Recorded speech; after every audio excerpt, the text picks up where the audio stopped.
Tabir bait suci terbelah dua dari atas ke bawah.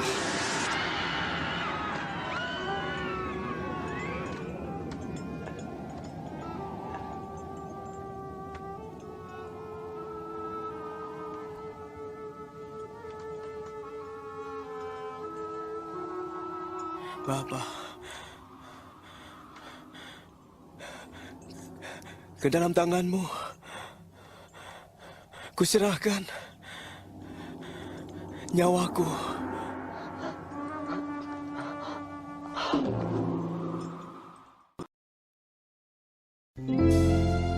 Haleluya Yesus, kami bersyukur Tuhan. Saat ini kami datang Bapa, membawa hidup kami.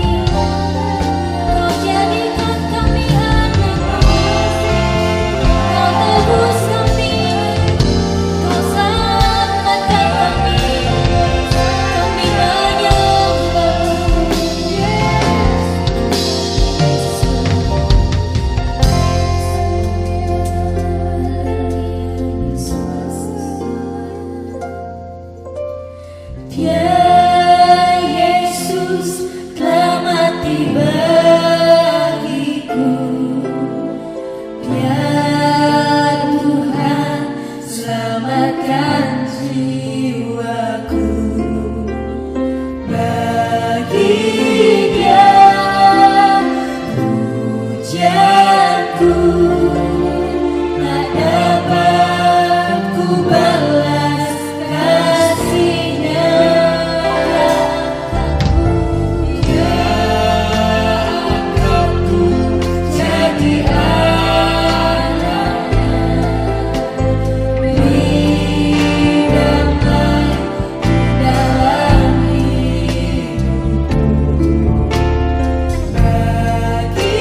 hidup dalam setiap firman-Mu. Berfirmanlah bagi kami, karena kami siap Tuhan. Di dalam satu nama Tuhan kami, Yesus Kristus. Haleluya. Amin.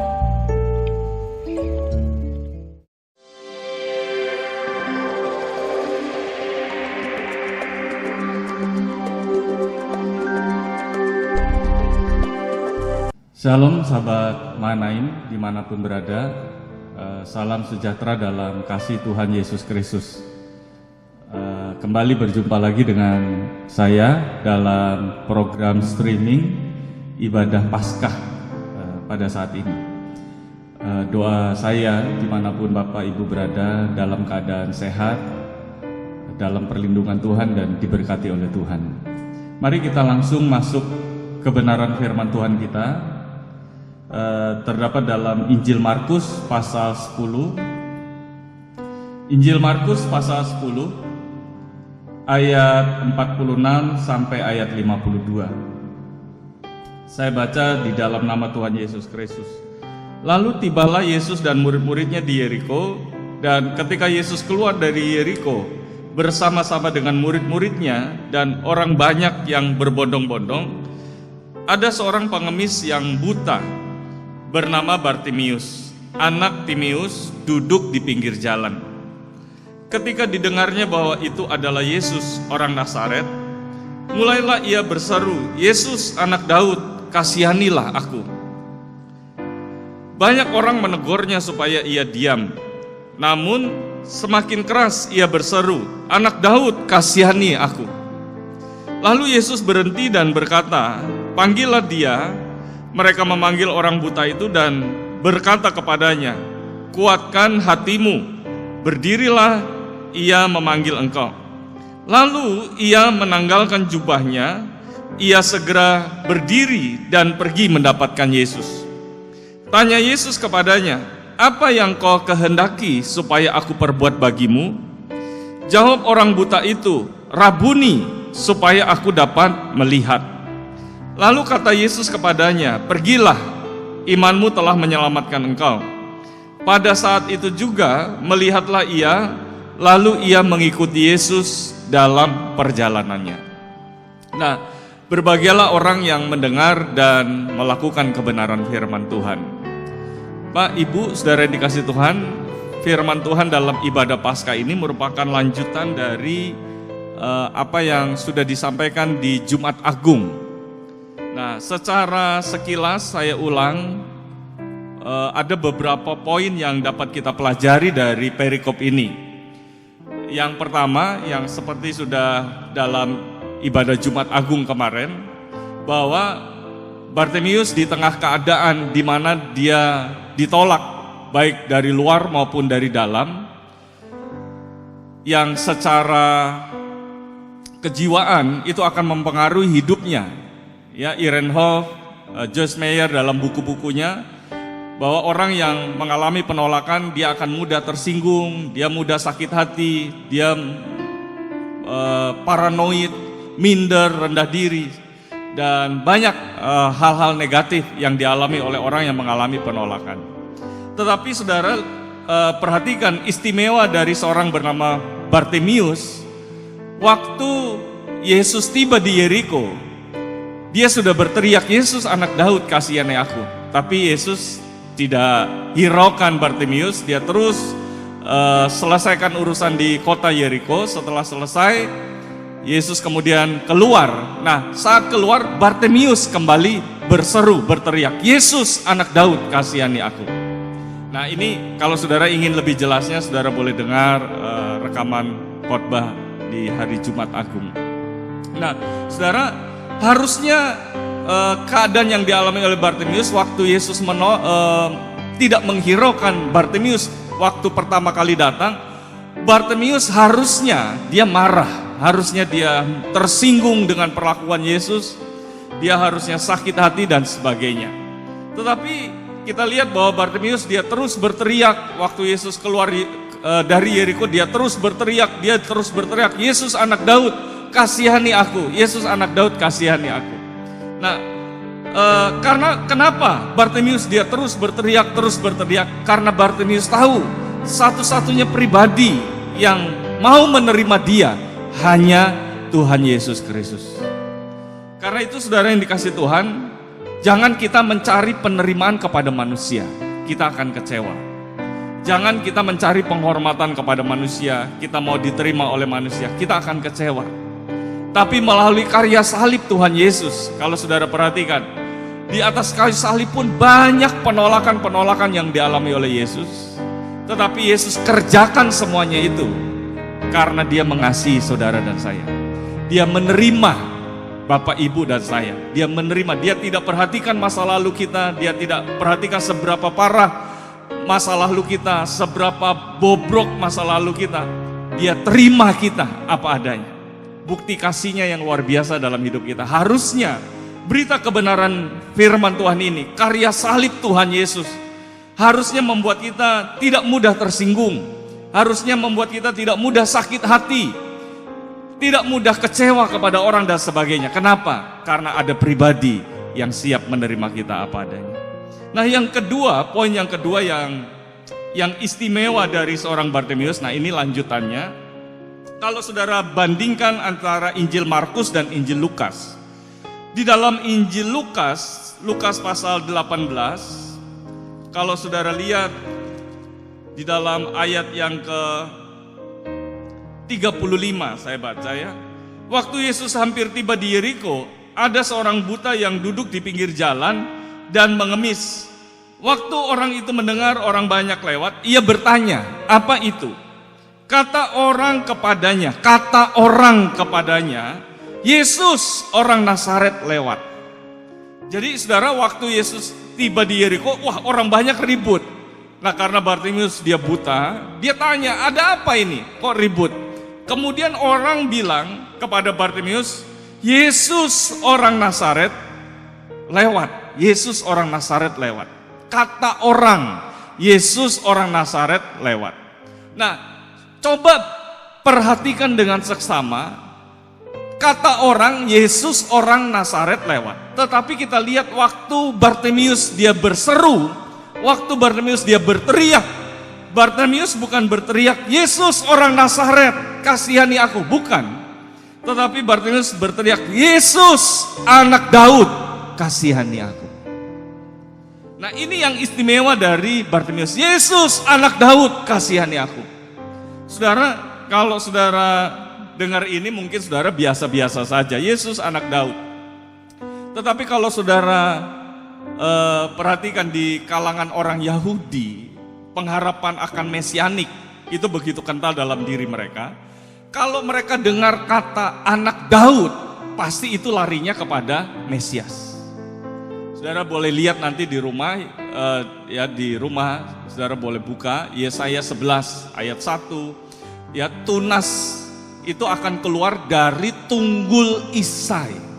Ya, tunggul Isai anak Daud ya, keturunannya Daud termasuk. Nah, kemudian ayat 10 di kitab Yeremia juga ada. Jadi ini merupakan nubuatan akan Mesias, anak Daud. Nah, di kalangan orang Yahudi kalau dengar anak Daud, mereka pasti tahu larinya ke Mesias. Makanya saudara kembali ke Bartimeus, waktu Bartimeus berteriak, Yesus anak Daud, orang banyak itu terganggu. Dia bilang, kamu diam aja, ganggu, kamu diam, larang. Kenapa? Ini teriakannya bahaya. Yesus anak Daud, kasihana. Jadi saudara, meskipun orang bilang, kata orang, Yesus orang Nazaret, tapi Bartimeus dia berkata, Yesus anak Daud. Dari poin yang kedua ini kita belajar gini, jangan sampai hidup kita dipengaruhi oleh apa kata orang. Bartimeus dia tidak izinkan hidupnya dipengaruhi oleh apa kata orang. Kata orang, Yesus orang Nazaret. Tetapi Bartimeus dia tidak izinkan kata orang itu mempengaruhi hidupnya. Dia berseru, berteriak, Yesus anak Daud, kasihani aku. Nah, mari Pak Ibu Saudara yang kasih Tuhan, jangan izinkan kata orang mempengaruhi hidup kita. Ya, hidup kita tidak tergantung dari apa kata orang. Tapi sebaliknya, hidup kita tergantung dari apa kata Tuhan. Apa kata firman Tuhan, apa pendapat Tuhan tentang kita. Kalau saudara lihat, kalau kita nuruti kata orang, coba perhatikan di dalam 1 Samuel pasal 17. 1 Samuel pasal 17 mengenai peristiwa Goliat menantang tentara Israel. Saudara lihat di dalam ayat 10 dan ayat 11. Pula kata orang Filistin itu, aku menantang hari ini barisan Israel. Berikanlah kepadaku seorang supaya kami berperang seorang lawan seorang. Nah, ayat 11. Ketika Saul dan segenap orang Israel mendengar perkataan orang Filistin itu, mendengar perkataan orang Filistin itu, maka cemaslah hati mereka, hati Saul dan pasukannya dan orang Israel, dan mereka sangat ketakutan. Ketika Saul dan segenap orang Israel mengizinkan mereka lebih memilih mendengar perkataan orang Filistin itu, maka kecemasan menguasai mereka. Kata cemas di sini dalam bahasa Ibrani-nya menggunakan kata katat. Katat ini mempunyai beberapa pengertian. Yang pertama, hilang keberanian. Ya. Kedua, pengertiannya adalah hilang gairah, hilang antusias, tidak ada semangat lagi dalam hidupnya. Yang ketiga, pengertian dari katat adalah hilang harapan.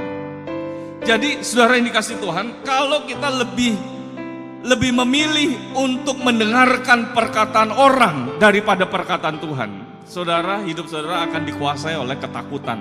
Saudara akan hilang keberanianmu untuk menghadapi hidup ini. Saudara akan hilang semangat, saudara akan hilang gairah, antusias, dan engkau akan kehilangan harapan, saudara.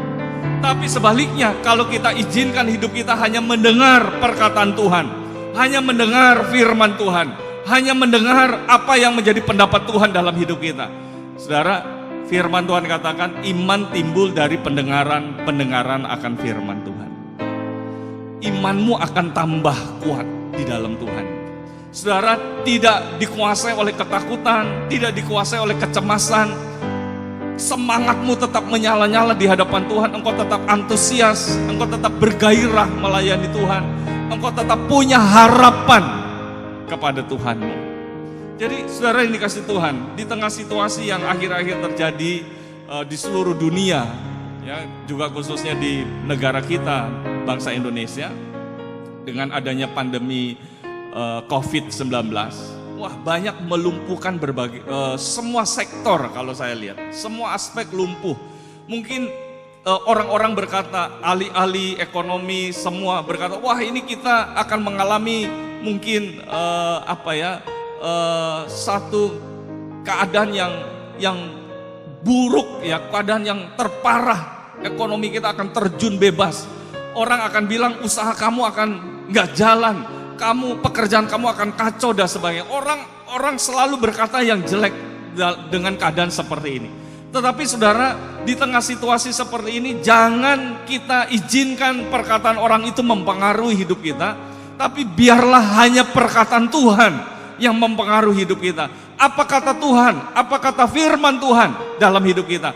Percayalah, ketika kita izinkan hanya perkataan Tuhan yang datang dalam hidup kita, engkau tidak dikuasai oleh ketakutan, engkau berani hadapi hidup ini, engkau akan tetap semangat melayani Tuhan, mengiring Tuhan, engkau akan terus berharap di tengah situasi seperti ini. Bahkan sekalipun kita berjalan dalam lembah gelap, kita berkata, aku tidak takut, sebab gadamu dan tongkatmu itu menyertai aku.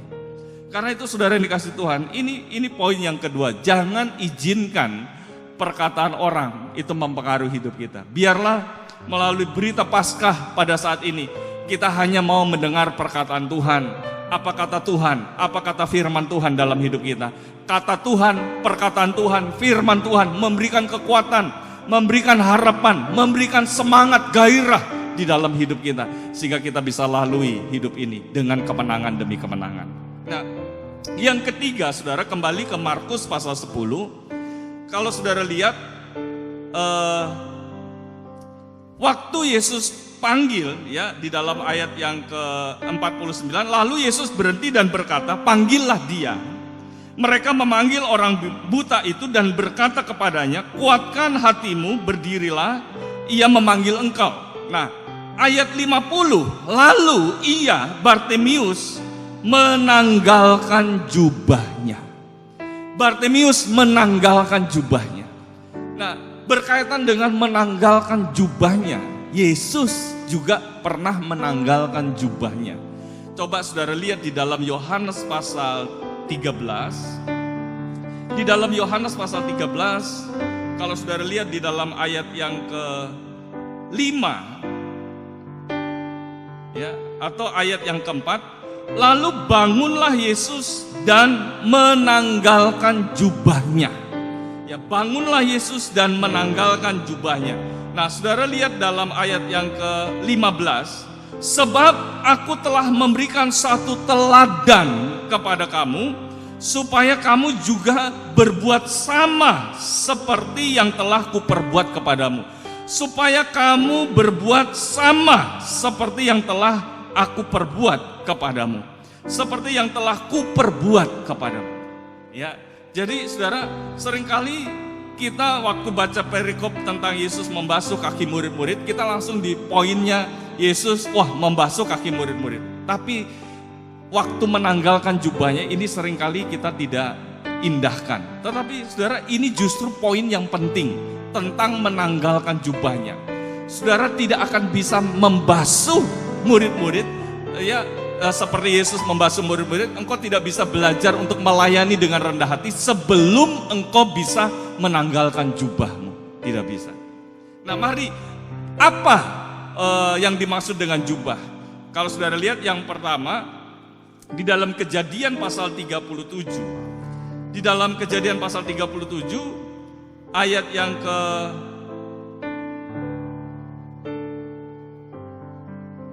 ketiga, ya, ayat yang ketiga, Israel lebih mengasihi Yusuf dari semua anaknya yang lain, sebab Yusuf itulah anaknya yang lahir pada masa tuanya, dan ia menyuruh membuat jubah yang maha indah bagi Yusuf, bagi dia. Setelah dilihat oleh saudara-saudaranya bahwa ayahnya lebih mengasihi Yusuf dari semua saudaranya, maka bencilah mereka itu kepadanya dan tidak mau menyapanya dengan ramah. Nah, ini masalahnya saudara. Yusuf diberi jubah yang maha indah oleh ayahnya Yakub. Nah, yang jadi masalahnya adalah waktu Yakub suruh Yusuf untuk melayani saudara-saudaranya, kirim makan kepada saudara-saudaranya, Yusuf tidak tanggalkan jubah ini, dia tetap pakai jubah ini. Kalau saudara lihat, ya, loncat di ayat 31, dijelaskan gini. Kemudian mereka mengambil jubah Yusuf setelah Yusuf disuruh bapaknya, kemudian Yusuf bertemu saudara-saudaranya, Yusuf dimasukkan ke dalam sumur, diambil jubahnya. Kemudian mereka mengambil jubah Yusuf dan menyembelih seekor kambing, lalu mencelupkan jubah itu ke dalam darahnya. Jubah maha indah itu, dan seterusnya, bla bla. Jadi saudara yang dikasih Tuhan, Yusuf waktu melayani saudara-saudara, dia tidak menanggalkan jubah maha indah. Nah, saudara, kita harus berani menanggalkan jubah. Waktu kita melayani, engkau tidak bisa menjadi seorang suami yang baik bagi istri dan seorang ayah yang baik bagi anak-anakmu. Engkau tidak bisa menjadi seorang istri yang baik bagi suamimu atau ibu yang baik bagi anak-anakmu. Engkau tidak bisa menjadi orang tua yang baik bagi anak-anakmu. Engkau tidak bisa menjadi anak yang baik untuk orang tua. Engkau tidak bisa menjadi pelayan Tuhan yang baik di dalam gereja kalau engkau belum menanggalkan jubah maha indah. Jubah maha indah ini bicara jubah merasa lebih hebat, merasa lebih mampu, merasa lebih pintar, merasa lebih suci, merasa lebih kudus, merasa lebih jago, lebih segala-galanya dalam hidup kita. Percayalah Pak, Ibu, kita tidak bisa memberikan yang terbaik, kita tidak bisa melayani suami kita, melayani istri kita yang baik sebelum kita menanggalkan jubah, merasa lebih pintar, merasa lebih hebat, merasa lebih jago, lebih kudus, lebih suci, lebih layak dan sebagainya, dan kita pandang orang lain rendah. Jadi saudara, kita harus tanggalkan jubah maha indah, jubah merasa lebih pintar, lebih mampu. Nah, jubah apa yang kedua? Kembali ke Markus pasal 10 itu, Bartimius. Saudara, dia waktu menemui Yesus, sebelum menemui Yesus dia menanggalkan jubahnya. Ini jubah kebesaran dia. Ini jubah identitas dia sebagai pengemis. Itu jubah sumber pendapatan dia. Itu jubah sumber pengharapan dia, sumber pemasukan dia. Ya, itu jubah penghidupannya dia sehari-hari. Tetapi sebelum bertemu Yesus dia tanggalkan semua itu. Artinya gini, mengajarkan kepada kita saudara, peristiwa Bartimius ini. Kalau mau ikut Yesus, kalau mau datang kepada Yesus, kita harus rela bayar harga. Ya, bayar harga. Saudara, lihat peristiwa Abraham di Kejadian pasal 22. Waktu Tuhan suruh Abraham mempersembahkan Ishak ya di Gunung Moria. Nah, akhirnya Abraham lakukan itu. Dia bawa dua bujangnya atau ya dia bawa bujangnya. Kemudian Abraham pamit kepada bujangnya, dia bilang gini, kami mau sembahyang. Saudara. Ya, kami sembahyang. Jadi saudara yang dikasih Tuhan, Abraham dia mau bayar harga. Tuhan suruh korbankan, dia korbankan, bayar harga. Dan hebatnya Abraham, dia tidak, bahasanya tidak nelongso, bahasanya tidak mengasihi diri sendiri. Aduh kok gini ya, teganya Tuhan dan sebagainya. Tidak. Ya, dia tidak, tetapi dia bilang sama bujangnya, kami mau sembahyang, kami mau menyembah Tuhan. Kembali ke Bartimius saudara, dia berani menanggalkan jubah pendapatan dia, sumber pendapatan dia, jubah penghidupan dia. Dia berani bayar harga, dia tinggalkan semuanya itu, dan dia tidak mengasihi diri sendiri, padahal dia perlu, dia butuh itu, tapi dia tidak mengasihi diri sendiri. Dia tinggalkan itu, dia bayar harganya untuk ikut Yesus. Seringkali banyak kita dalam mengiring Tuhan, kita masih mengasihi diri kita sendiri. Saudara, percayalah, kalau kita masih mengasihi diri kita sendiri, kita akan gampang mengeluh. Kita akan gampang bersungut-sungut di hadapan Tuhan. Kita tidak akan mudah mengucap syukur kepada Tuhan. Loh, Tuhan kok gini sih, Tuhan gini. Bahasa kita yang keluar adalah bahasa nelongso, bahasa mengasihi diri sendiri, karena saudara tidak mau bayar harga. Tuhan Yesus ya di atas kayu salib, dia bayar harga. Di dalam Filipi pasal 2, dia mengosongkan dirinya. Dia tidak menganggap kesetaraan dengan Allah itu sesuatu yang harus dipertahankan. Dia mengosongkan diri, dia menjadi seorang hamba dan menjadi sama seperti manusia. Dia bayar harga, dia tidak mengasihi dirinya. Dia korbankan hidupnya di atas kayu salib untuk menebus dosa saudara dan saya. Karena itu mari saudara yang dikasih Tuhan, di poin yang ketiga ini, berani kita tanggalkan jubah merasa lebih mampu, lebih pintar, lebih hebat, lebih segala-galanya. Kita berani menanggal jubah, mengasihi diri kita sendiri. Kita mau bayar harga dalam mengiring Tuhan, karena Tuhan sudah bayar harga di atas kayu salib. Yang terakhir, poin yang dapat kita pelajari dari peristiwa Bartimius. Setelah Bartimius menghampiri Yesus, kemudian di ayat 51, tanya Yesus kepadanya, apa yang kau kehendaki supaya aku perbuat bagimu? Apa yang kau kehendaki supaya aku perbuat bagimu? Apa yang kau kehendaki supaya aku perbuat bagimu?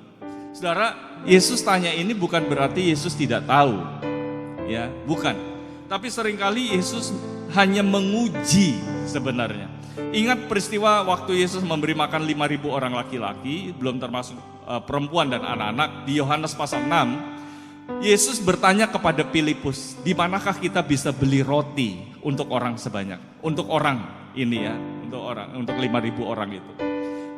Dan ayat di bawahnya katakan itu dilakukan Yesus untuk mencobai, tepatnya menguji Filipus, karena Yesus tahu apa yang harus dilakukan. Jadi saudara, seringkali Yesus seperti itu. Nah, di peristiwa Bartimius, Yesus tanya, apa yang kau kehendaki supaya aku perbuat bagimu? Apa sih yang kamu minta? Gitu intinya ya. Apa sih yang kamu cari? Apa sih yang kamu harapkan dari saya? Jadi saudara, Yesus tanya bukan berarti Yesus tidak tahu. Tahu sebenarnya. Tapi Yesus tanya untuk menguji seberapa berkualitasnya Bartimius. Saudara, apa yang kita cari, apa yang kita inginkan, apa yang kita harapkan, ya, itu menentukan kualitas hidup kita. Ingat ketika Tuhan menawarkan permintaan kepada Raja Salomo, apa yang kamu minta?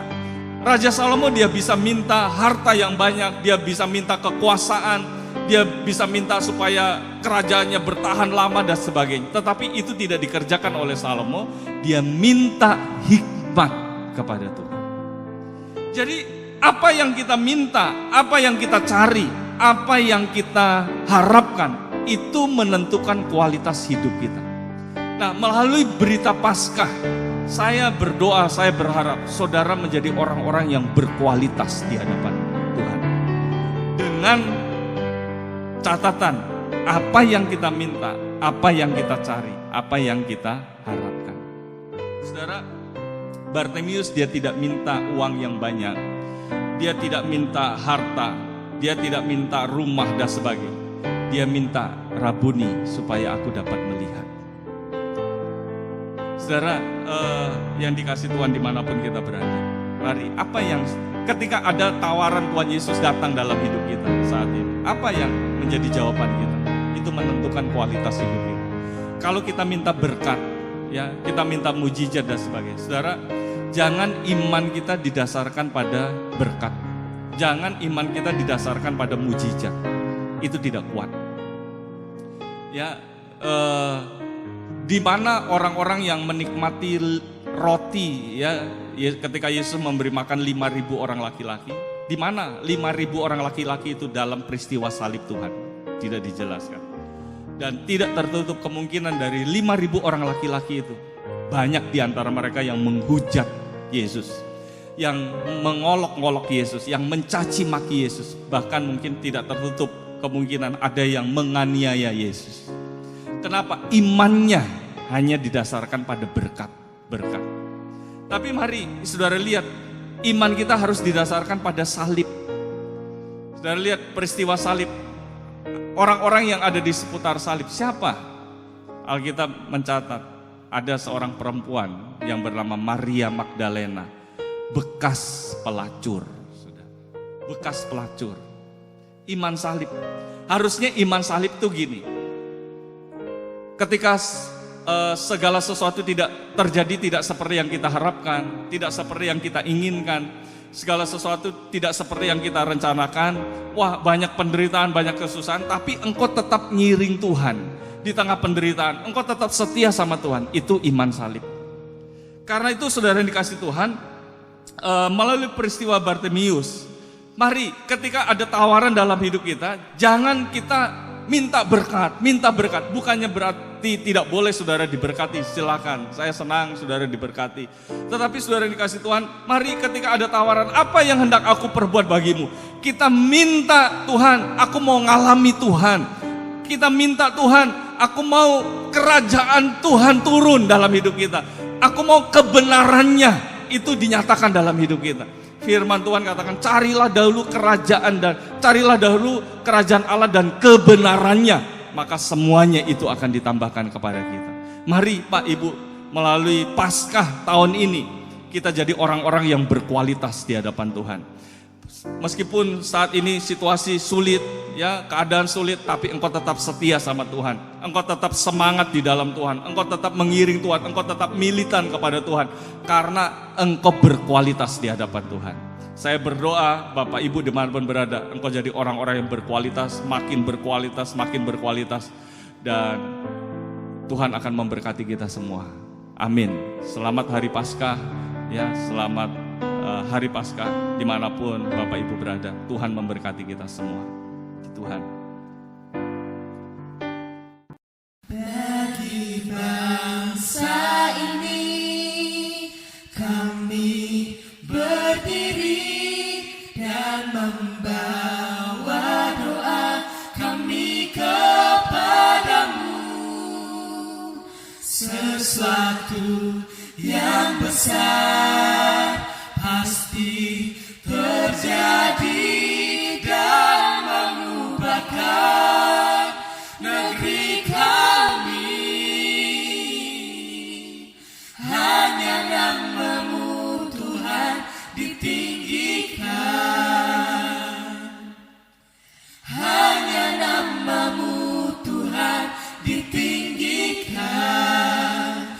atas seluruh bumi.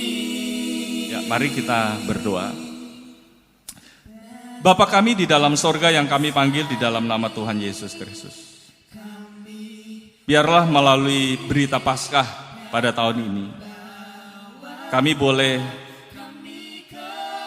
menghidupi hidup ini bukan berdasarkan dari omongan orang, tapi kami mau hanya omongan Tuhan, perkataan firman Tuhan itu yang ada dalam hidup kami. Satu hal yang kami percaya, ketika perkataan firman itu yang kami dengarkan, iman kami makin kuat. Iman kami makin kuat di dalam Tuhan. Kami makin bersemangat, makin militan. Kami terus berharap karena kami punya Tuhan yang dapat kami andalkan. Terima kasih Tuhan, terima kasih. Ajar kami untuk bisa menanggalkan jubah, merasa lebih hebat, merasa lebih mampu, lebih segala-galanya. Ajar kami untuk rendah hati di hadapan Tuhan. Ajar kami untuk siap untuk bayar harga di hadapan Tuhan. Dan ajar kami untuk menjadi orang-orang yang berkualitas di hadapan Tuhan. Terima kasih Tuhan buat berita Paskah pada tahun ini. Kami berdoa pada kesempatan ini buat pemerintah negara Indonesia yang ada. Bapak Presiden, Wakil Presiden, semua jajaran menteri, para kepala daerah, ya baik tingkat atas sampai tingkat bawah. Tuhan melindungi mereka, Tuhan menyertai hidup mereka, berikan mereka kesatuan, kebijakan untuk dapat memecahkan masalah COVID-19 ini. Sehingga negara ini boleh dipulihkan oleh Tuhan. Terima kasih Tuhan, terima kasih. Kami berdoa juga buat aparat keamanan yang bekerja keras akhir-akhir ini. Tuhan menyertai mereka, memberikan kekuatan kepada mereka. Kami berdoa buat dokter, perawat yang menangani Tuhan. Tuhan melindungi mereka, beri kesehatan, perlindungan Tuhan selalu hadir dalam hidup mereka. Terima kasih Tuhan, terima kasih. Kami berdoa Tuhan buat jemaat-jemaat Mahanaim dimanapun berada, baik yang ada di kota Rembang, baik ada di luar kota, pekerjaan, sekolah, studi, kuliah mereka diberkati oleh Tuhan. Rumah tangga mereka diberkati Tuhan, mata pencaharian mereka diberkati oleh Tuhan. Terima kasih Tuhan, terima kasih. Mari Bapak Ibu saudara kasih Tuhan, kita terima berkat. Tuhan akan memberkati engkau dan melindungi engkau. Tuhan menyinari engkau dengan wajahnya dan memberi engkau kasih karunia. Tuhan menghadapkan wajahnya dan memberi engkau damai sejahtera. Terimalah berkat ini hanya di dalam nama Allah Bapa, Allah Anak, dan Allah Kudus, yaitu Tuhan Yesus Kristus. Amin. Puji Tuhan, pada saat ini di Minggu Paskah, Minggu Kebangkitan Yesus Kristus, saya Gembala Jemaat, Majelis Gereja, Pengurus Wadah-Wadah, Staf Gembala mengucapkan selamat Hari Paskah kepada seluruh sidang jemaat. Kiranya berkat Paskah menjadi bahagian hidup kita semua. Kebangkitan Yesus membangkitkan iman percaya kita, membangkitkan semangat kita untuk maju terus sampai Yesus datang kembali. Terima kasih Tuhan.